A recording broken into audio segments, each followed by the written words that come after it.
everyone, welcome to Xiaohei Classroom. In this section, we will introduce the application of M226ES electronic chem synchronization function.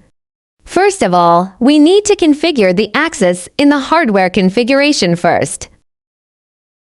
And here we're using EtherCAT communication axis for electronic chem synchronization.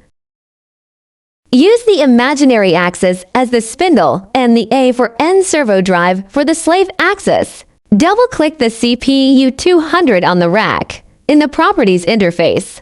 Tick Use EtherCAT on the EtherCAT side and click OK.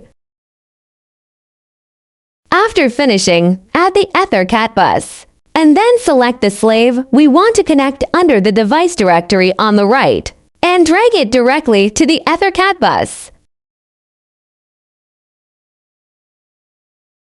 If there is no slave you want here, you can import the XML file of the EtherCAT slave you need through the tool.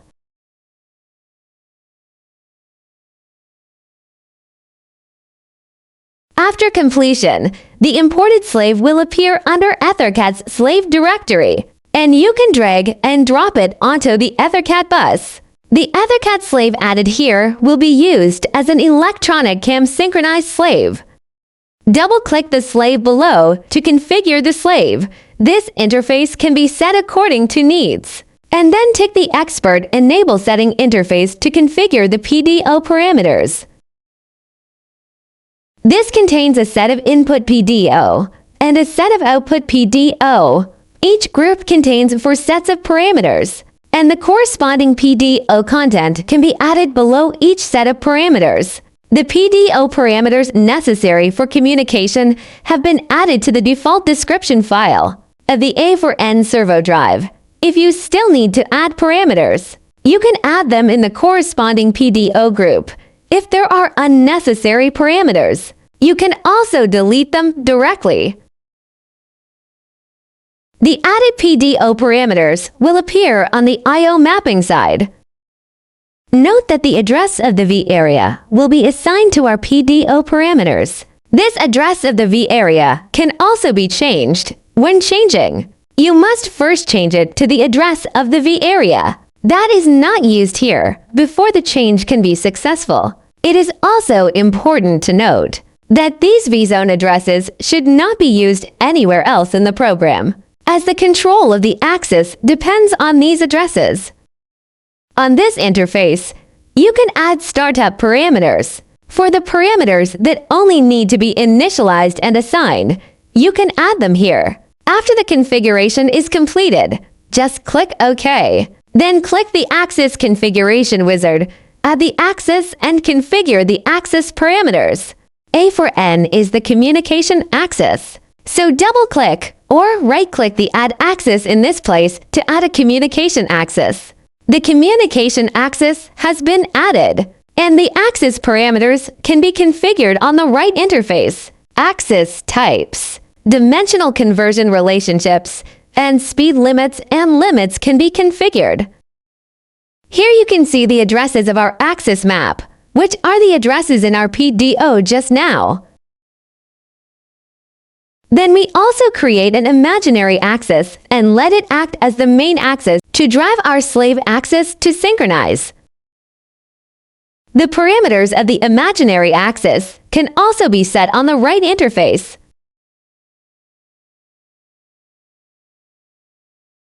Because it is a communication axis, the operation period is EtherCAT, and then the axis type is selected as the rotation axis, so that the spindle keeps moving at the given speed. Then on the speed interface, you can set the speed limit and limit settings for the spindle. After finishing, just click Finish. Next, you need to add an electronic chem table to configure the synchronous operation relationship between the spindle and the slave axis. You can add a new chem table by right-clicking. I have added a cam 0 here, and its cam ID number is 0. Then on this interface, we can set the start and end positions of the spindle and the slave axis. There are 4 compilation types to choose from, using polynomial types here. CAM will display the horizontal and vertical coordinates, velocity and acceleration states in the state table with the symbols X, Y, A, V. Currently, the compilation types of one-dimensional array and two-dimensional array are not supported. Check auto mapping to set the default starting address to VB1000. Uncheck to modify the starting address, which corresponds to the starting address in the symbol table. The parameters in the CAM table will be mapped from the starting address set here. This address is the same. Don't use it elsewhere in the program. If you need to change the CAM table data in the program, you can view the address of the corresponding parameter in the symbol table.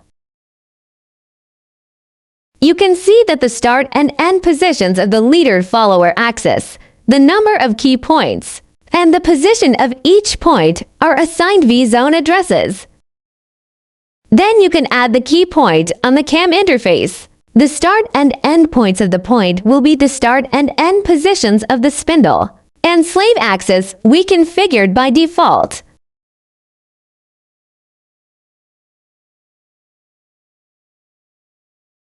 How to determine the key point? Here is an example to illustrate.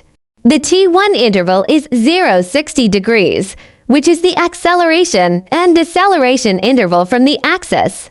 And the segment type is poly-5 polynomial, which is convenient for curve adjustment. The T2 interval is 60 to 120 degrees, and the speed of the slave axis and the spindle in this interval is the same. The T3 interval is 120 to 360 degrees, which is the deceleration and return phase from the axis.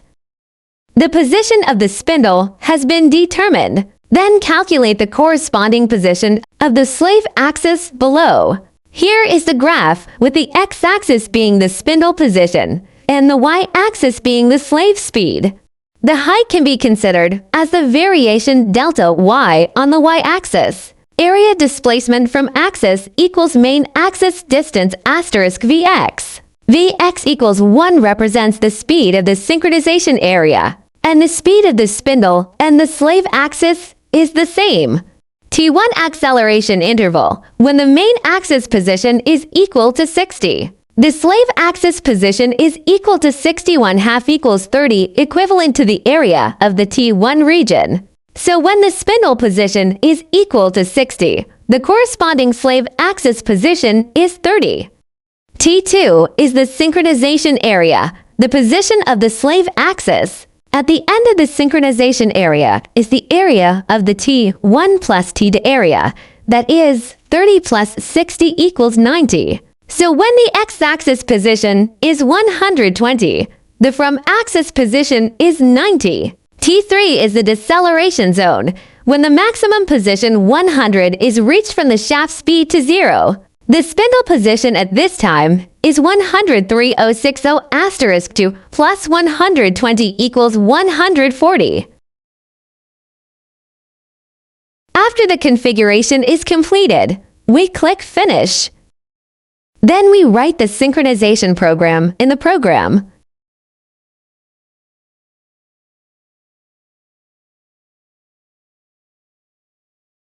The Plukopen instruction library is located in the library in the lower left corner, and CAM synchronization instructions such as Canon are in this library. First enable the two axes, and then read the status of the two axes through instructions. Then the axis group keeps running at the given speed through the speed command. Then there is the CAM table selection instruction, which can be associated with the CAM table just added in the hardware configuration.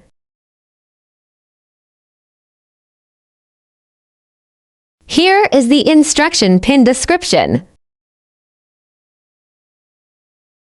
After selecting the CAM table, the slave axis can follow the spindle movement in a given proportional relationship through the CAM command to realize the synchronous control of the leader-follower axis. Then through the CAM out command, you can make the slave axis shaft move away from the spindle, and then after the slave axis is separated from the spindle, it will continue to run at the speed when it was disengaged. We can control it to stop with the stop command. Let's directly download this program, and then use the trace tracking table to monitor whether the position and speed curves of the slave axis are the same as the curves we planned in the cam table.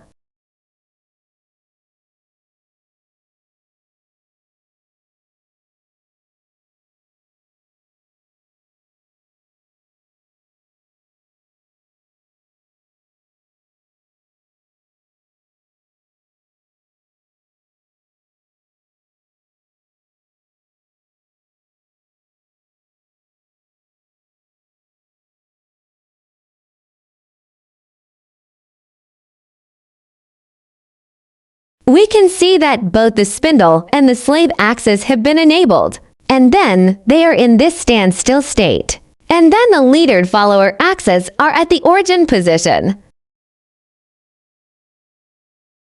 Then open the status table and click Trace.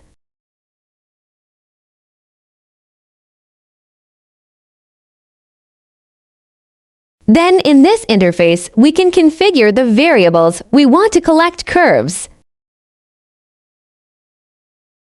Then click Configure. Right-click here to add the variables you want to monitor. I have added them here. One is a position from the axis, and the other is the speed from the axis.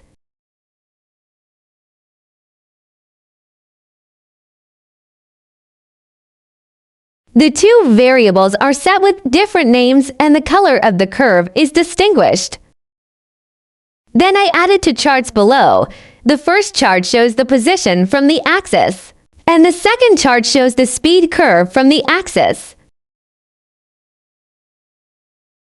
After completion, we click OK, and then download the tracking to the PLC. Then first trigger the cam table selection instruction to complete the cam coupling.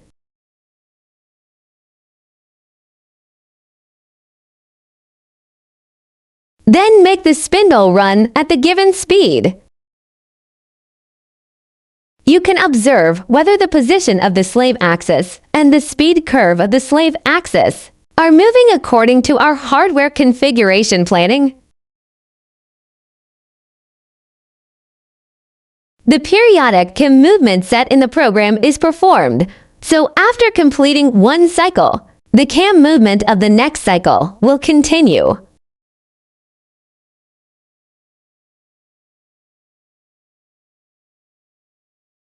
Let's compare the curve in the hardware configuration with the collected curve, and we can see that the motion trajectory is basically the same.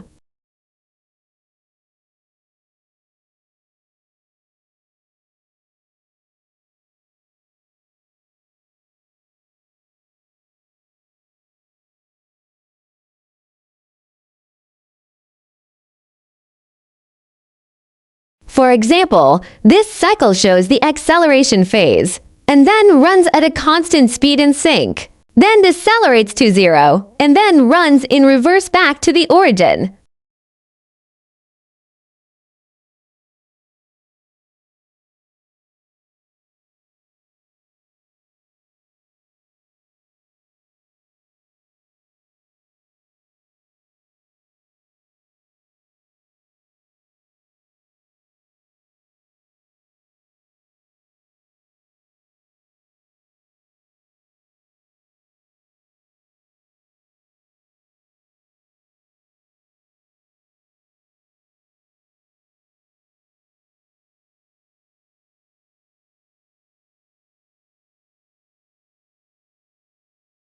You can use the cursor to circle a cycle curve for easier observation. This realizes the use of the M2 to 6ES electronic cam synchronization function. That's all. Thanks for watching.